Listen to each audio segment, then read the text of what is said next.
সুপ্রিয় শিক্ষার্থীবৃন্দ, অনলাইন ক্লাসে তোমাদের সবাইকে স্বাগতম, শুভেচ্ছা। আশা করি সবাই ভালো আছো। আমরা আজকে পড়ব দশম শ্রেণী ও নবম শ্রেণীর বাংলাদেশ বিশ্ব পরিচয়ের পঞ্চদশ অধ্যায় থেকে আমাদের সমাজে যে বিভিন্ন সামাজিক সমস্যা, এই সমস্যা নিয়ে আমরা ধারাবাহিকভাবে আলোচনা করছি। গত ক্লাসে আমরা নারীর প্রতি সহিংসতা সেই সমস্যাটা নিয়ে আলোচনা করেছিলাম।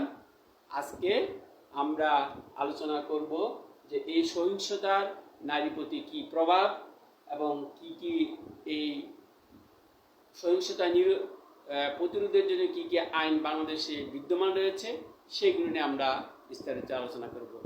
আশা করি সবাই মনোযোগ দিয়ে শুনবে, দেখবে। শিক্ষার্থীবৃন্দ, আমরা প্রথমে আলোচনা করব যে নারীর প্রতি সহিংসতার প্রভাব।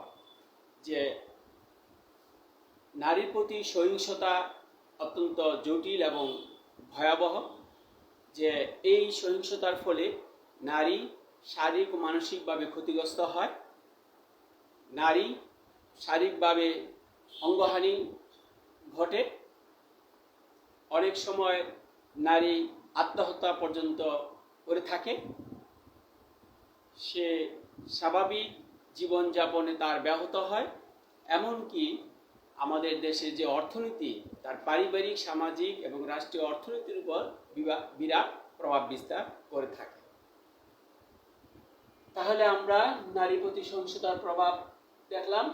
এখন আমরা যাব নারীর প্রতি সহিংসতা রোধে বাংলাদেশের যে আইনি প্রতিকার, কিভাবে আমরা এই আইন দ্বারা এই সহিংসতা থেকে প্রতিকার পেতে পারি। যে বাংলাদেশে নারী ও শিশু দমন আইন 2000, সেই আইনে বলা হয়েছে যে নারী নির্যাতনকে একটি অপরাধ হিসাবে সংজ্ঞায়িত করা হয়েছে। সেখানে বলা হয়েছে, যদি কোনো পুরুষ অযাচিতভাবে কোনো নারীকে অপমানিত করে, তার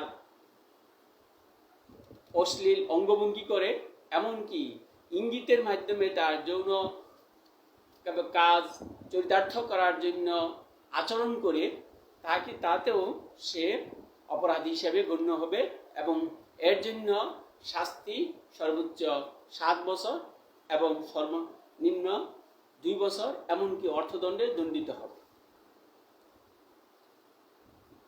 তাহলে নারী শিশু নির্যাতন দমন আইন 2000 আমরা দেখতে পেলাম। এখন দেখব যে এসিড অপরাধ দমন আইন। এই নারী প্রতি সহিংসতা প্রতিরোধের জন্য আরেকটি আইন আছে, সেটা হচ্ছে এসিড অপরাধ দমন আইন 2002। এই আইনে বলা হয়েছে যে কোনো ব্যক্তি যদি কোনো নারীকে এসিড নিক্ষেপ করে তার মৃত্যু ঘটায়, তাহলে তার শাস্তি হবে মৃত্যুদণ্ড অথবা যাবজ্জীবন সশ্রম কারাদণ্ড এবং 1 লক্ষ টাকা জরিপ অর্থদণ্ডে দণ্ডিত হবে। সেটা হচ্ছে যদি মৃত্যু হয়। এখন মৃত্যু ছাড়াও যদি এই আইনেই, অর্থাৎ 2002-এর এই এসিড অপরাধ দমন আইনে বলা হয়েছে, যদি কোনো ব্যক্তি কোনো নারীর দৃষ্টিশক্তি অথবা তার শ্রবণ শক্তি আংশিকভাবে অথবা সম্পূর্ণভাবে বিনষ্ট করে, অথবা তার কোনো মুখমণ্ডল বা শরীরের কোনো অঙ্গ বিনষ্ট হয় এসিড দ্বারা, তাহলে তার শাস্তি হবে মৃত্যুদণ্ড অথবা যাবজ্জীবন সশ্রম কারাদণ্ড এবং 1 লক্ষ টাকা অর্থদণ্ডে দণ্ডিত হবে। তাহলে আমরা এসিড অপরাধ দমন আইনে যে আলোচনা করলাম। এখন আসে তোমার নারী ও শিশু পাচার প্রতিরোধ আইন। যে বাংলাদেশে নারী ও শিশু পাচার প্রতিরোধ আইনে কি বলা হয়েছে, যে এইটা সেই নারী শিশু পাচার আইন 2000 সেখানে বলা হয়েছে যদি কোনো ব্যক্তি কোনো নারী বা শিশুকে বিদেশ থেকে আনয়ন করে অথবা বাংলাদেশ থেকে বিদেশে প্রেরণ করে বা পাচার করে অথবা ক্রয় বা বিক্রয় করে এই ধরনের কাজ সে জড়িত হয় বা তার নিজের হেফাজতে রাখে, তাহলে সে অপরাধী হিসেবে গণ্য হবে এবং তার সর্বোচ্চ শাস্তি হবে তার মৃত্যুদণ্ড অথবা যাবজ্জীবন সশ্রম কারাদণ্ড এবং কি তার যে 50,000 টাকা পর্যন্ত জরিমানা। আর যদি সে এই ধরনের অপরাধ যে এইগুলি ছাড়াও যদি তার কোনো ব্যক্তির অঙ্গহানি ঘটে বা কোনো গ্রন্থি বা তার শরীরের কোনো স্থানে আঘাতপ্রাপ্ত হয়, তাহলেও তার 14 বছরের জেল এবং 50,000 টাকা অর্থদণ্ডে দণ্ডিত হবে।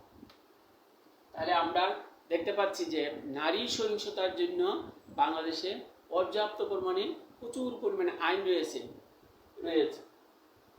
তাহলে আমাদের এই আইনগুলি এখন আমাদের বাস্তবে রূপ দিতে হবে। যদি আমরা এই আইনগুলি শুধু খালি বই পুস্তকে থাকলেই চলবে না, বাস্তবে সেইগুলি আমাদের সমাজে বা রাষ্ট্রের করণীয় কী কী সেটা নিয়ে আমরা আলোচনা করব। নারীর প্রতি সহিংসতা প্রতিরোধে সমাজের করণীয় প্রথমে হচ্ছে এই আইনগুলি সঠিক, যেই আইনগুলি বাংলাদেশে রয়েছে সেই আইনগুলি সঠিকভাবে প্রয়োগ করতে হবে। 1, 2 হচ্ছে নারীকে শিক্ষিত করতে হবে, তাদেরকে অর্থনৈতিকভাবে স্বাবলম্বী করতে হবে এবং নারীর ক্ষমতায়ন করতে হবে। তারপর হচ্ছে আমাদের পরিবারে এমনকি সমাজে এবং পরিবারে ছেলে মেয়েদেরকে এই নারীর প্রতি যে সম্মান প্রদর্শন সেটা সেই মূল্যবোধের শিক্ষায় শিক্ষিত করতে হবে। তারপরে নারীকে তার অধিকার এবং আইন সম্বন্ধে সচেতন করতে হবে। নারীর প্রতি যে সকল নারী সহিংসতা রোধে যে সকল আইন বিদ্যমান রয়েছে সে আইনগুলি সঠিকভাবে প্রয়োগ করতে হবে। তারপর হচ্ছে সমাজের যে যারা নির্যাতন এবং সহিংসতার ধরন অনুসারে আমাদেরকে বাস্তবমুখী আইন করতে হবে। তারপরে আছে সামাজিক চাপ প্রয়োগ করতে হবে, অর্থাৎ যে যেমন গ্রাম আদালত এবং ইউনিয়ন পরিষদ এইসব পরিষদের প্রতিষ্ঠানের সদস্যদের মাধ্যমে জনগণের মধ্যে একটা সচেতনতা সৃষ্টি করতে হবে, যাতে সমাজের সবাই এই নারী প্রতি সহিংসতার সম্বন্ধে সচেতন থাকে এবং এই ব্যাপারে গণমাধ্যমের বিরাট ভূমিকা রয়েছে। গণমাধ্যমে ও এই নারীর প্রতি সহিংসতা, নারীর যে অধিকার, নারীর যে প্রতিরোধের যে সহিংসতা প্রতিরোধের যে সকল আইন রয়েছে সে আইন সম্বন্ধে সচেতন হবে, তাহলে আমরা নারীর প্রতি এই সহিংসতা রোধ করতে পারব এবং সবাইকে ঐক্যবদ্ধভাবে যদি আমরা প্রচেষ্টা চালাই তখনই আমাদের এই নারী প্রতি সহিংসতা প্রতিরোধে সম্ভব। তাহলে শিক্ষার্থীরা, তোমরা এই নারী প্রতি সহিংসতার যে প্রতিরোধের ব্যাপারে যে সকল আইন আছে এবং আমাদের করণীয় সেইগুলি আজকে আমরা পাঠে শিখতে পেলাম। আশা করি তোমরা সবাই মনোযোগ দেওয়া শুনবে এই পাঠ, কারণ পরীক্ষা কিন্তু তোমাদের সামনে যে পরীক্ষা আসবে অর্থাৎ 10-এর টেস্ট পরীক্ষা সেইগুলি কিন্তু সমস্ত বই থেকে হবে। সুতরাং তোমাদের সেই টেলিভিশনের পাঠ এবং আমাদের যে অনলাইনে ক্লাসগুলি সেইগুলি তোমাদেরকে মনোযোগ দেওয়া দেখতে হবে, কারণ পরীক্ষায় পুরা সিলেবাসই প্রশ্ন হবে। আশা করি সবাই মনোযোগ দিয়ে শুনবে। সবাইকে আজকের মতো এখানেই শেষ করছি। আবার পরবর্তী ক্লাসে তোমাদের সাথে আবার দেখা হবে। সবাইকে ধন্যবাদ।